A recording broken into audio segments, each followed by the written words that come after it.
Talk Business Arkansas is brought to you by the Arkansas Farm Bureau, the Arkansas State Chamber of Commerce and Associated Industries of Arkansas, the Electric Cooperatives of Arkansas, Noble Strategies, the Arkansas Healthcare Association, and Delta Trust and Bank.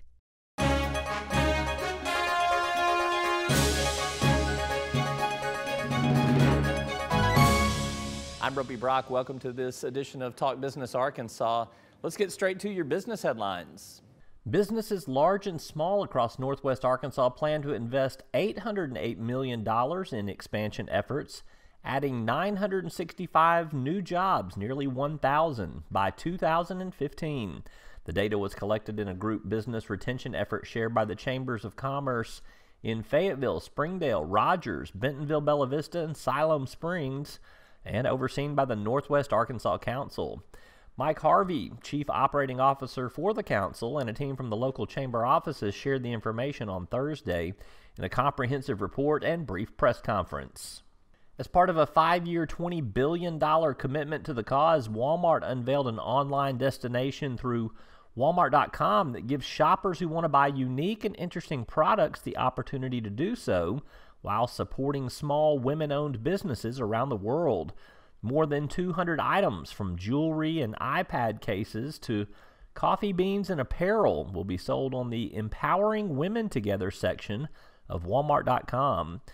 On the eve of International Women's Day, the company made that announcement. The products come from 9 countries, including Cambodia, Haiti, and the United States, and they include projects as small as under $10. New Arkansas Aerospace Alliance Director Chad Causey outlined an agenda that includes getting the newly independent group moving forward with more members and increased industry awareness. The Alliance held the 2013 Arkansas Aerospace Summit at the Fort Smith Convention Center on Wednesday with about 250 in attendance. Causey said the industry must work better with public schools and higher education to provide better job training for the industry. He also said that tax reforms that could be beneficial to the aerospace industry and advanced manufacturers should be considered. When we come back from this word from our sponsors, we'll run through our top political headlines of the day, and later I'll sit down with Senator Jonathan Dismang. We'll talk about some things that are happening in the Medicaid, private option, health insurance exchange debate at the state capitol. I'm R-Beebe. This is Talk Business. I don't think it's going to be an easy conversation because they are very strong-willed. I think it's going to be important to us that we know that you're somewhere in a facility that looks after you, has compassion, has care, and you respect it. I mean, I'd love to look after them, I'd love to be able to take care of them, but I don't think I could. That'd be a wrong choice on my part. Arkansas's skilled nursing and assisted living centers provide quality care for our seniors. Farm Bureau helps protect its members in more ways than you might think. They've always been the voice of agriculture in Arkansas, working on behalf of folks like me when nobody else would. And Farm Bureau stands for the values that Arkansas families care about. They've protected my right to farm and make a living, which helps everybody who likes food on the table. You know what they say, Arkansas counts on agriculture, and agriculture counts on Farm Bureau. The Arkansas State Chamber of Commerce and Associated Industries of Arkansas. The State Chamber AIA is the leading voice for business at the state capitol and serves as the primary business advocate on all issues affecting Arkansas employers. Our mission is to promote a pro-business, free enterprise agenda and prevent anti-business legislation, regulations, and rules. Now more than ever, business matters. Learn more at arkansasstatechamber.com. End of the week, there were a few items on the political agenda today. Let's run through our top headlines. Attorney General Dustin McDaniel held a press conference at the Capitol on Thursday to unveil 3 bills that are part of his legislative package. The bills focus on election reforms, including the absentee ballot process, the ballot initiative petitions, and background checks for candidates. State Senator Keith Ingram, a Democrat, along with Republican Representative Mary Lou Slinkard of Gravette on the House side, are sponsors of one of those bills, Senate Bill 343, which seeks to prevent fraud in the absentee balloting process. The bill's currently in the process of being amended to address several concerns raised by legislators and the Secretary of State's office. Primarily, it will add more scrutiny to absentee ballots returned to the county clerk by someone other than the voter. You can read more on the reforms at our website at talkbusinessarkansas.com. State lawmakers are also eyeing several areas for reforming the state's tax code. By some estimates, there are more than $2 billion in potential tax cuts already filed in the 45 bills aiming to reduce Arkansas taxes. Talk Business sources indicate that 4 areas are being seriously studied for major changes. They include income tax bracket reform, a capital gains tax cut, the grocery tax reduction, and targeted business tax relief. Among the income tax reform ideas, the top Arkansas personal income bracket of 7% would be reduced in quarters or in thirds, as well as to a lower rate for those making above $34,000. The impact could be hundreds of millions of dollars annually in terms of fiscal impact. 4 bills related to agricultural and manufacturing tax relief are being considered among the package of business-friendly tax reforms. Again, you can read more at our website at talkbusinessarkansas.com. When we come back from this word from our sponsors, we'll sit down with Senator Jonathan Dismang. He sits on the Senate Public Health Committee. He's been one of the major drivers of some of the reform efforts that are taking place with the state's Medicaid program and this effort to utilize the health insurance exchanges through the federal health care law. Senator Jonathan Dismang when we come back. Noble Strategies is a bipartisan state and federal government affairs firm with a successful track record of providing effective advocacy for business, government, and nonprofit entities. Noble Strategies provides service in areas such as lobbying, public affairs, trade association management, and marketing campaigns. Learn more at noblestrat.com. I was looking for a bank that could best protect my finances. That shared my passion for my business's potential. A bank that offered investment expertise, lending support, insurance guidance. A bank that delivered full financial support. That's how I found True Balance. True Balance. From my bank. From my bank. Delta Trust and Bank, the expertise to meet all your financial needs. One of the real advantages of electric cooperatives membership is having a voice in our state's energy future. Not a week goes by without important energy issues making headlines. These are issues that need to be discussed. And you should know that as policies are being developed, the cooperatives are looking out for our members, advocating what's best for you. We are your friends and neighbors. We are your local electric company. The electric cooperatives. We are Arkansas. We're back now with Senator Jonathan Dismang. He took part in a press conference this morning to talk about some things happening on the health care and Medicaid reform / private option front. Right. Thank you so much for being with us. I appreciate it. I appreciate the opportunity. Your second appearance on the Talk Business Arkansas webcast. You're only one of maybe 1 or 2 that have done that. You know? Big time. That's big right. Time, so. That's right. Let's talk about the event this morning, 11:30 on the steps of the Capitol. Big crowd there, a lot of folks in the healthcare arena. What's the dialogue and maybe the tone of the dialogue at this point in time between legislators, the governor, and all of these advocates and stakeholders in the system?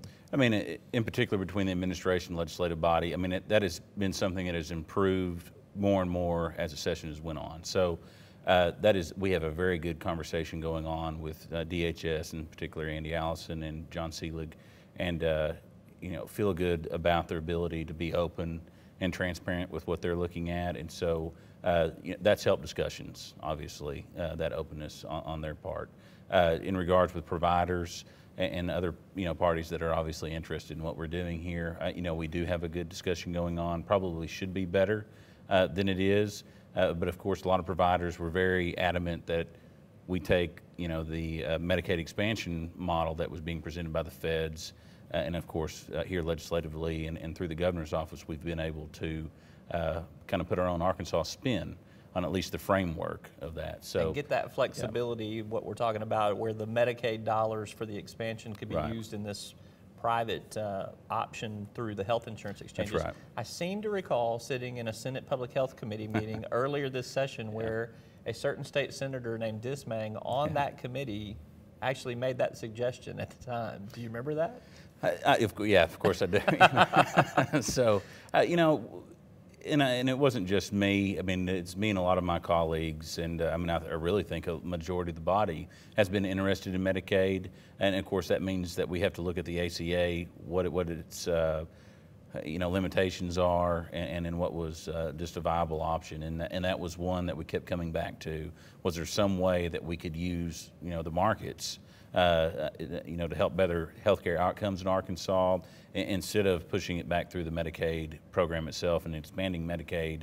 Like I said, that was just nothing that I can fully take credit for, but a lot of individuals working a lot of long hours trying to get some consensus of how we might be able to move forward. And you did bring it up in public, though. I just Yes, wanted sir. to get that on the Yes, record sir. there. So are you comfortable with the fact that by shifting some of that Medicaid population into these health insurance exchanges and going this private option route, it could cost more? I mean, I haven't seen specifics on numbers, Right. but that is the school of thought, is that it will cost more. Are you all right with that? Well, I mean, I want to see the numbers first, just like everybody else does. And so we've asked DHS, and they've agreed to have a study done to see what those, an actuarial study done to see what, is the real cost. And I think even some of the folks in DHS will tell you they're not certain that it will cost more. Different publications around the country, said the same thing, that it is not a dead set thing that this is going to cost more to the people of Arkansas or even to the feds. So I think that's something that we have to, wait and see approach. But one thing I would like to, add to that, though, is if we are able to move forward with this model, obviously there would be an increased competition amongst the health or the health insurance industry in Arkansas, which, in my opinion, will probably have help lessen the health insurance burden on those even outside the exchange, and provide some more opportunities for people to pick and choose health care plans.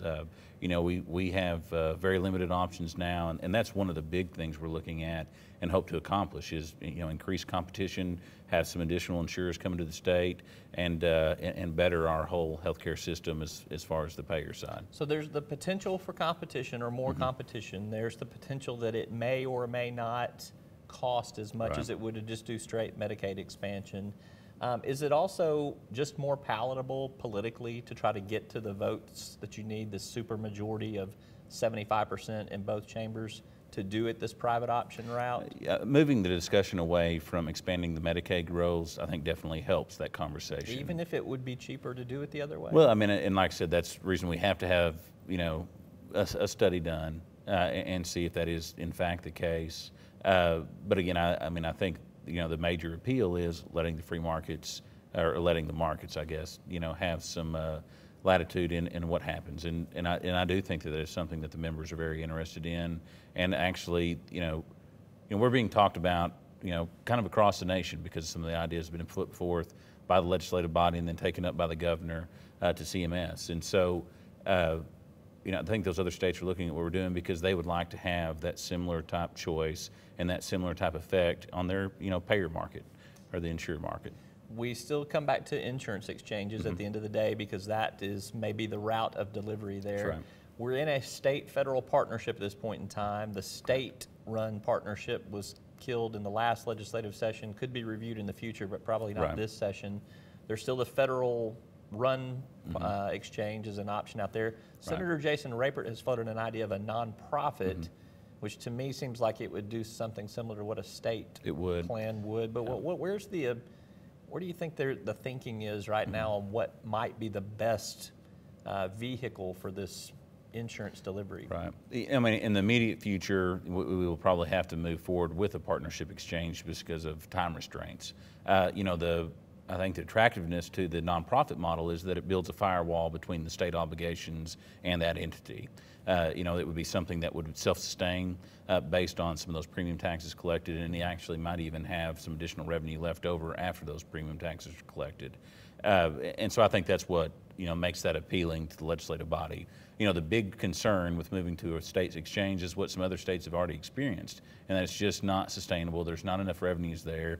Like other states are looking to raise taxes to fund, their state-run exchange. We do not want to be in that position here, and so I think, again, that's the reason that vehicle is more attractive. So what does a nonprofit exchange do that a state-run doesn't? I mean, if it's going to have to raise the same amount of revenue to be viable as well, why would that be any different that it wouldn't be a state-run exchange? Right. Well, I think it's just that if the wheels did fall off, again, there is a firewall between the state and that entity.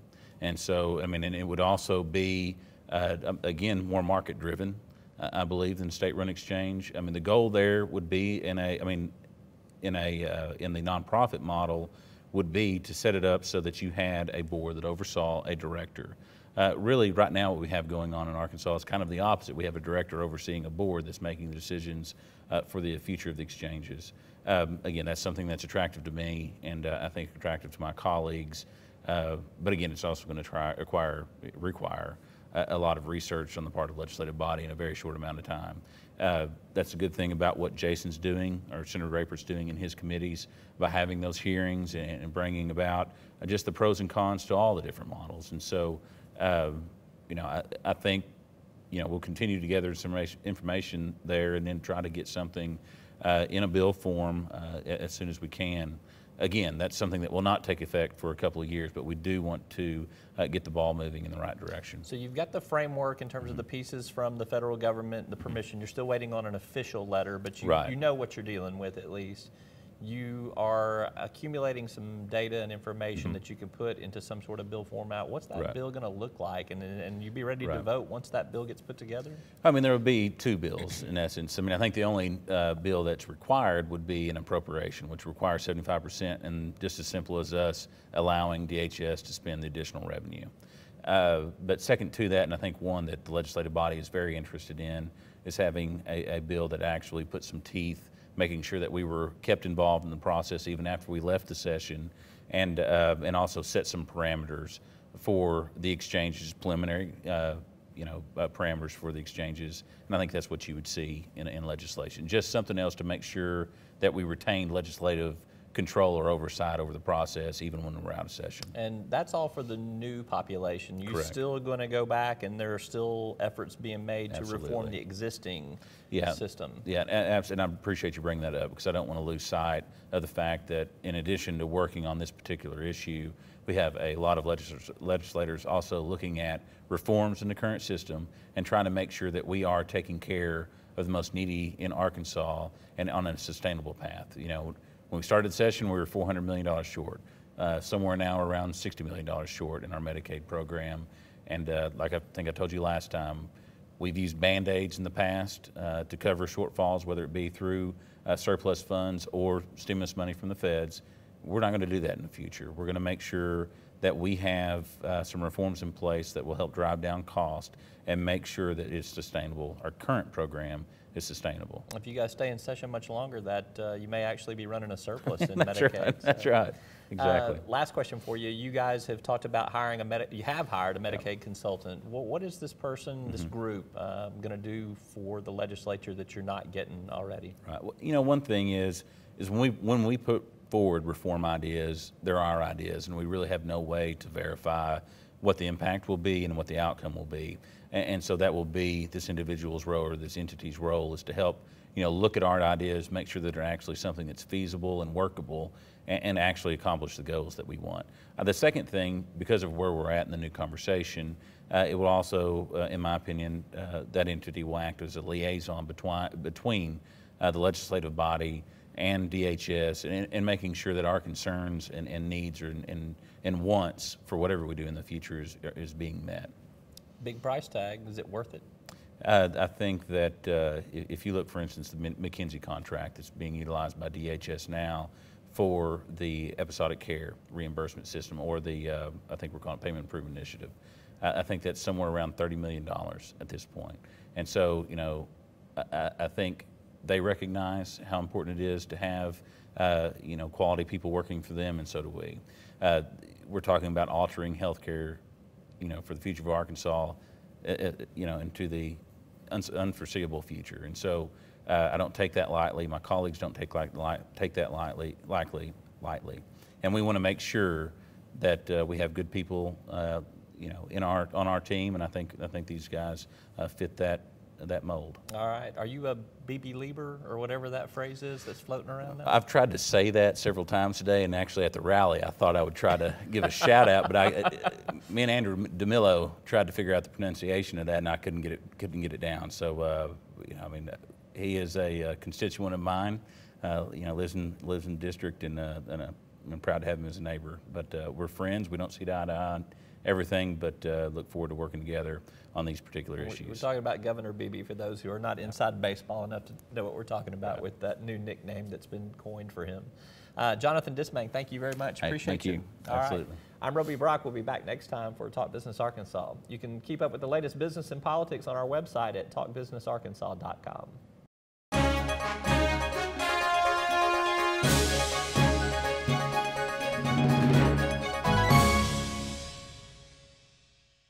Talk Business Arkansas is brought to you by the Arkansas Farm Bureau, the Arkansas State Chamber of Commerce and Associated Industries of Arkansas, the Electric Cooperatives of Arkansas, Noble Strategies, the Arkansas Healthcare Association, and Delta Trust and Bank.